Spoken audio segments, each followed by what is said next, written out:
Sir, step away from the vehicle. Hands where I can see them. This is my driveway. I just pulled in. We got a call. You don't match the homeowner's description. The driveway lights cast sharp shadows across the pavement when the command came. Sir, step away from the vehicle. He'd been reaching for his briefcase. Nothing more. Now 2 officers stood between him and his front door, hands hovering near their belts. The engine still ticked as it cooled. Somewhere down the street, a dog barked. The air smelled like fresh-cut grass and suspicion. "This is my driveway," he said, keys still dangling from his fingers. But the flashlight beam didn't waver. Neither did the officers. What they didn't know, what they couldn't have known from a neighbor's vague call, was that the man they were detaining prosecuted cases like this every week.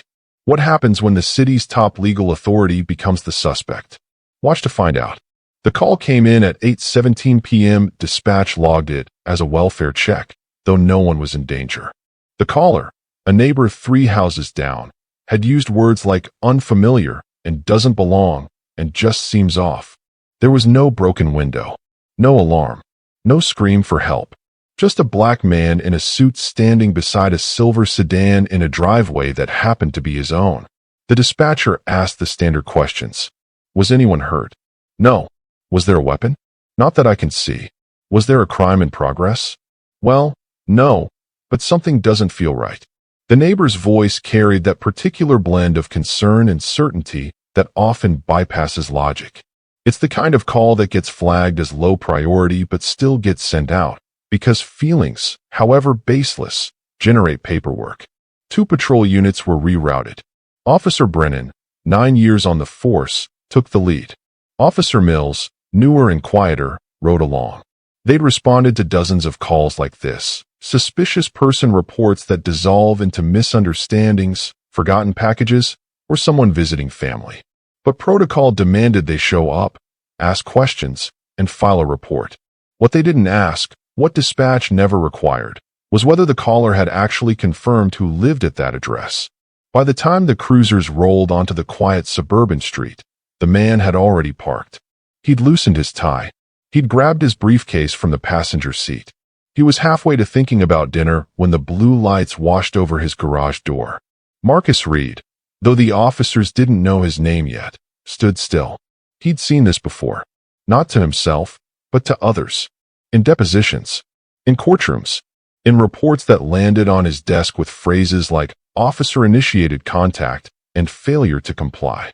He knew the script. He knew the danger of sudden movements, raised voices, or reaching for anything without permission. So he stood there, hands visible, face calm, waiting for men with badges to decide whether he belonged in his own driveway. The neighbor's curtain twitched across the street. A porch light flicked on 2 doors down. Somewhere a phone camera started recording. And just like that, a feeling became an incident. Officer Brennan stepped out first, flashlight already raised. The beam swept across the sedan, the briefcase visible through the window, then settled on Marcus. His partner, Mills, positioned himself near the passenger side, hand resting casually near his belt. The posture was practiced, symmetrical, designed to box someone in without appearing aggressive. "Sir, step away from the vehicle. Hands where I can see them." Marcus didn't move immediately, not out of defiance, but calculation. He knew that compliance could be misread as guilt, but hesitation could be misread as threat. He chose his words carefully, kept his tone level. "This is my driveway. I just pulled in." Brennan's flashlight didn't lower. "We got a call. You don't match the homeowner's description." The statement hung in the air like an accusation dressed as procedure. Marcus felt the absurdity of it before the anger. Match the description, as if his own face required verification. As if standing in his driveway needed justification. He'd prosecuted officers who'd written reports with that exact phrase. He knew what it meant. He knew what it avoided saying. "I live here," Marcus said. His hands remained visible, palms open. "If you'd like, I can show you my identification." Brennan took a step closer. "Sir, I need you to step away from the vehicle first. Then we can talk about identification." Marcus's jaw tightened. The phrasing was deliberate. Step away suggested distance, separation, control. It wasn't a conversation. It was compliance testing. The kind that turned interactions into confrontations, that measured cooperation by how quickly someone surrendered space they had every right to occupy. "I'm not stepping away from my own car," Marcus said, his voice still controlled but firmer now, "in my own driveway, because someone called in a feeling." Mills shifted his weight. His hand moved fractionally closer to his holster. Brennan's expression hardened. "Sir, you're making this more difficult than it needs to be." But nothing had been difficult. Marcus hadn't raised his voice, hadn't moved toward them, hadn't done anything except exist in a space that belonged to him. The difficulty wasn't his. It was theirs. The difficulty was that he'd answered their command with a question, that he'd asserted a right instead of accepting an order. Authority doesn't like questions. It prefers obedience. And when obedience doesn't come quickly enough, authority escalates. Brennan's radio crackled. He ignored it. "Turn around," he said. "Hands on the vehicle." Marcus Reed had spent 14 years inside the machinery of criminal justice. He'd started as a public defender, then moved to the district attorney's office, working his way through violent crimes, white-collar fraud, and eventually to the top. For the past 3 years, he'd been the city's chief prosecutor, the official who decided which cases moved forward, which officers faced accountability, and which legal theories held water under scrutiny. He knew the law because he enforced it. He knew the Constitution because he'd argued it in court more times than he could count. And he knew, standing in his own driveway with 2 officers treating him like a suspect, that raising his voice would accomplish nothing except giving them justification. So he didn't shout. He didn't curse. He didn't demand to speak to a supervisor or threaten consequences. That wasn't restraint born from fear. It was strategy born from experience. He'd reviewed hundreds of body camera videos. He'd seen how tone gets weaponized, how a raised voice becomes aggressive behavior in a police report, how asserting your rights gets reframed as resisting lawful orders. He'd sat across from officers in deposition rooms and watched them reconstruct entire encounters around a single moment of perceived defiance. He'd read incident reports that turned "I live here" into suspect became argumentative and uncooperative. He knew that the truth mattered less than the narrative, and the narrative always favored the badge. That knowledge didn't make him compliant. It made him precise. Every word he spoke was chosen for the record he knew was being created. Every movement was deliberate, visible, unambiguous. He wasn't performing innocence. He was denying them ammunition. But there was a cost to that control. His pulse was elevated. His shoulders were tight. Beneath the calm exterior was the exhausting awareness that one wrong gesture, one misinterpreted reach, one officer's split-second fear could turn this driveway into a crime scene. He'd prosecuted those cases too. He knew how quickly situations escalated. He knew that being right didn't make you safe. So Marcus stood still. He kept his hands visible. He modulated his tone. He gave them nothing to twist, nothing to justify, nothing except a black man in a suit who knew his rights and refused to pretend he didn't. And that, he knew, was often enough to make things worse. Verification would have taken 30 seconds. A quick call to dispatch. A glance at the registration visible through the windshield. A single question, "Can you tell me your address, sir?" But verification required uncertainty, and Officer Brennan had already decided he was certain. "The homeowner doesn't match your description," he'd said, as if the neighbor's vague impression carried more weight than the man standing in front of him. As if a feeling reported from 3 houses away was more credible than the physical presence of someone with keys, a briefcase, and a sedan parked exactly where it belonged. Marcus watched the calculation happen in real time. Brennan's eyes moved from the car to the house to Marcus himself, scanning for inconsistencies that would justify the stop. The suit was too nice. The car too clean. The posture too confident. Everything about Marcus contradicted the profile Brennan had constructed before he'd even arrived. Not based on evidence, but on expectation. "I can show you my driver's license," Marcus said again. "It has this address on it." Brennan shook his head slightly. "Not yet. First, I need to make sure there's no threat here." "Threat to what?" Marcus asked. "I'm standing in my driveway. There's no disturbance. No crime. No emergency." The question was logical. It was also irrelevant. Because this wasn't about threat assessment anymore. It was about authority reassertion. Marcus had pushed back, however calmly, and that resistance, however constitutional, had transformed the interaction from inquiry to enforcement. Mills moved closer, flanking Marcus from the other side. The geometry of control tightened. 2 officers, 1 civilian. Angles covered. Exit routes blocked. The body language of escalation disguised as caution.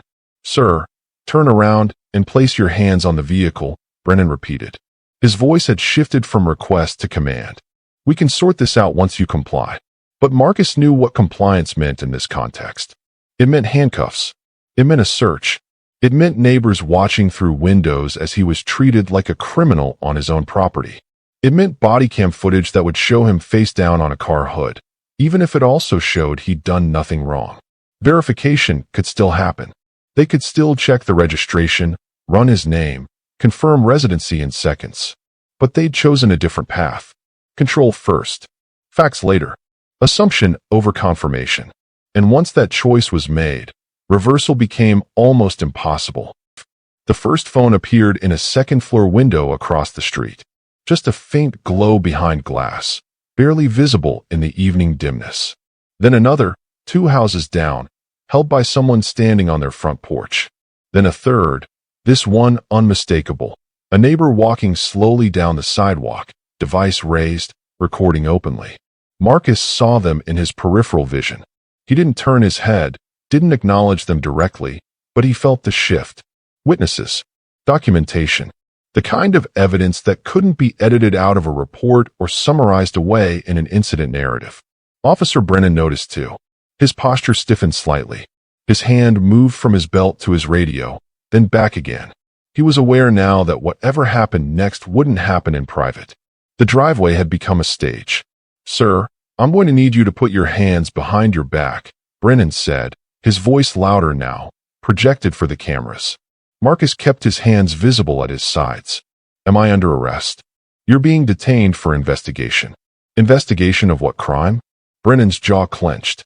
The question was legal, precise, the kind that demanded an answer he couldn't give. Because there was no crime, no probable cause, no articulable suspicion beyond a neighbor's unease and Marcus's refusal to submit without question. Mills glanced toward the growing audience. His expression was harder to read. Discomfort, maybe, or recognition that this encounter was moving beyond routine. The body cams on both officers' chests were recording, small red lights blinking steadily. Everything was being captured now. Every word, every movement, every decision. A car slowed as it passed, the driver craning their neck to watch. Someone else emerged from a house further down, standing on their lawn with arms crossed. The street was waking up to the spectacle. Marcus took a slow breath. He knew what the cameras meant. They were protection, but also pressure. They changed the calculus for everyone involved. Officers became more careful, or more committed to justifying their actions. Bystanders became emboldened. And suspects, even innocent ones, became performers in a drama they never auditioned for. "You're being recorded," Marcus said quietly. "By your body cams, and by at least 4 civilians. So I'm going to ask you again, what crime am I being investigated for?" The question hung in the air. The cameras kept rolling. And Officer Brennan made his choice. Brennan closed the distance in 2 steps. His hand clamped down on Marcus's forearm. Not a tap, not a guide, but a grip. Firm, controlling. The kind of contact that erases ambiguity and transforms conversation into custody. "Turn around. Now." Marcus's muscles tensed involuntarily. Every instinct screamed to pull away, to assert the boundary that had just been violated. But he'd seen too many reports where that reflex became suspect resisted or pulled away from officer. He'd watched bodycam footage where a flinch turned into a takedown, where self-preservation was rewritten as aggression. So he didn't pull. He stood rigid, arm locked in Brennan's grasp, and spoke clearly toward the cameras he knew were watching. "You're physically detaining me without probable cause. I have not committed a crime. I'm standing in my own driveway." Mills moved in from the other side, reaching for Marcus's other arm. 2 sets of hands now. The choreography of control. Marcus felt his briefcase slip from his fingers, heard it hit the pavement with a dull thud. Papers scattered slightly in the breeze. "Hands behind your back," Brennan repeated. Marcus complied. Not because the order was lawful. It wasn't. Not because he'd done anything wrong. He hadn't. But because resistance, however justified, would give them exactly what they needed. He placed his hands behind his back, wrists together, and felt the cold metal of handcuffs close around them. The click was final, irreversible. The sound of theory becoming reality, of constitutional violation becoming physical fact. Across the street, someone gasped audibly. A phone camera moved closer. Marcus could hear murmuring now, neighbors talking to each other, to their devices, narrating what they were seeing. A black man in a suit, handcuffed in his driveway. 2 white officers standing over him. "You're making a mistake," Marcus said, his voice still controlled but edged with something harder now. A mistake that's being recorded from multiple angles. Brennan's grip tightened as he guided Marcus toward the patrol car. "We'll sort this out at the station." But they both knew it was already too late for sorting out. The line had been crossed. The contact had been made. The detention had become arrest in everything but name. And somewhere in the city's prosecutor's office, Marcus's phone sat on his desk, silent and unreachable, while the man responsible for holding officers accountable stood handcuffed in his own driveway. The wallet was still in Marcus's jacket pocket. Brennan reached for it, pulling it out with the practiced efficiency of someone who'd done this 1,000 times. He flipped it open, eyes scanning for the driver's license behind the clear plastic window. Then he stopped. His face didn't change immediately. It was subtle, a slight narrowing of the eyes, a pause that lasted half a second too long. He stared at the ID, then at the badge clipped to the other side of the wallet, then at Marcus. Mills leaned in to look. His expression shifted faster. Recognition, then confusion, then something close to panic. "Sir," Mills said quietly, his voice dropping an octave. "This is—" "I know who it is," Brennan cut him off. Marcus stood still, hands still cuffed behind his back, watching the realization spread across their faces. He didn't say anything. Didn't need to. The badge said it all. City Prosecutor's Office. Chief Prosecutor. The name embossed beneath the seal, Marcus J. Reed. Brennan's jaw worked silently. He looked from the badge to Marcus's face, then toward the neighbors still recording. The cameras that had been an annoyance 30 seconds ago were now a liability. Every frame of footage suddenly carried different weight. "Mr. Reed," Brennan said, his tone completely transformed. "Sir, we didn't." Marcus let the silence stretch. Let them feel the full weight of what they'd done. Let them calculate the consequences in real time. The reports that would be filed, the questions that would be asked, the review board that would watch this bodycam footage frame by frame.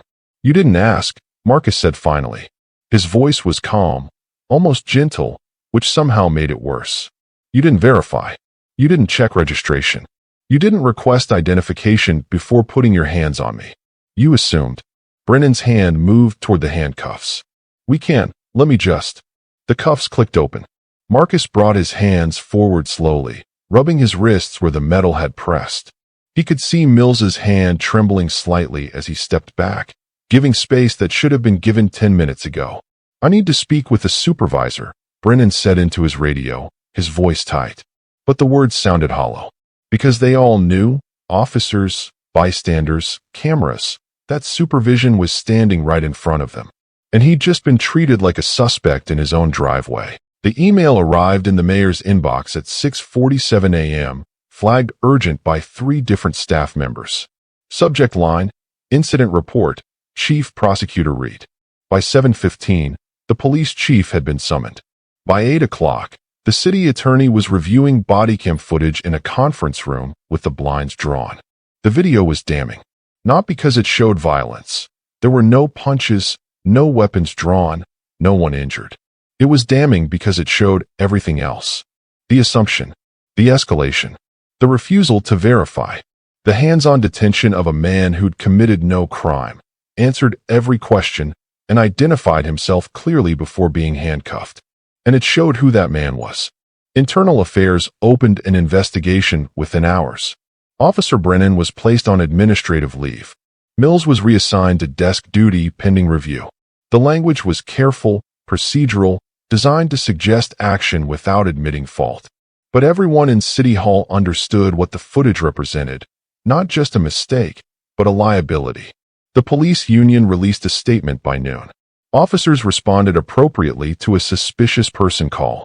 They followed established protocols. The encounter was resolved without incident. The phrasing was strategic, emphasizing procedure over outcome, protocols over rights. It didn't mention the handcuffs. It didn't mention that the suspicious person was the city's top prosecutor. By afternoon, the mayor's office was conducting damage control, calls to community leaders, promises of transparency, vague references to policy review and additional training. The words sounded familiar because they were pulled from previous incidents, previous controversies, previous moments when the gap between policy and practice became impossible to ignore. Marcus received 3 apologetic phone calls. One from the police chief, one from the mayor, one from the head of internal affairs. All expressed regret. All emphasized that this didn't reflect department values. All stopped short of admitting constitutional violation. He listened to each one, said little, took notes. Because Marcus understood something they were still calculating. This wasn't just about him.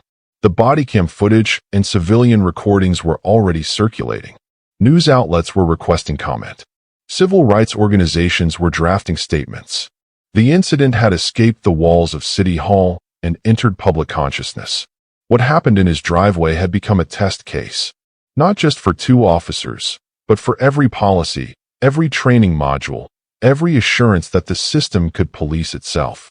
And the city's response, careful, calculated, and maddeningly familiar, was already proving his point. Marcus stood in his driveway 3 days later, briefcase in hand, looking at the exact spot where Brennan had gripped his arm. The pavement looked the same. The garage door still opened at the same speed. The neighbors still waved as they passed. But something fundamental had shifted. He'd spent years inside the system, believing, or wanting to believe, that knowledge was protection. That understanding your rights meant they couldn't be violated. That professionalism, credentials, and calm articulation could shield you from the assumptions that turned routine encounters into constitutional crises. His driveway had proven otherwise. The calls kept coming. From colleagues who'd watched the footage. From law students who'd seen it shared online. From community members who'd lived versions of this story without badges to reveal, without cameras to vindicate them, without positions that forced apologies and investigations. Their question was always the same, phrased different ways but carrying identical weight. If this happened to you, what chance do the rest of us have? Marcus didn't have a satisfying answer. Because the truth was uncomfortable. His rank hadn't prevented the stop. His suit hadn't prevented the assumptions. His knowledge of constitutional law hadn't prevented the handcuffs. What had changed the outcome wasn't who he was as a person. It was what he represented as an institution. The moment Brennan saw that badge, the power dynamic inverted. Not because Marcus's rights suddenly materialized, but because the consequences of violating them suddenly became unavoidable. The cameras mattered. The witnesses mattered. But what mattered most was that the person detained had the authority to ensure accountability, which raised the question that haunted City Hall and echoed through community meetings. What happens when you don't have that authority? When you're not the chief prosecutor but a teacher, a nurse, a student, someone whose badgeless wallet holds no institutional weight. The investigations would conclude. The policy reviews would recommend changes. The training modules would be updated. Officers Brennan and Mills would face consequences, maybe suspension, maybe termination, maybe nothing more than a note in their file. But the larger architecture would remain. The same protocols, the same discretion, the same gap between constitutional rights on paper and constitutional protections in practice. Marcus picked up his briefcase and walked toward his front door. Behind him, the driveway stretched empty under the streetlight, a space that should have been safe.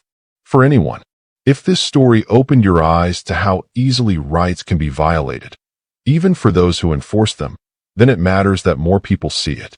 Hit that subscribe button so you never miss stories that challenge the system. Leave a like if you believe accountability shouldn't depend on rank or status. And drop a comment below. What would you have done in Marcus's position? Your voice adds to the conversation. Let's keep it going.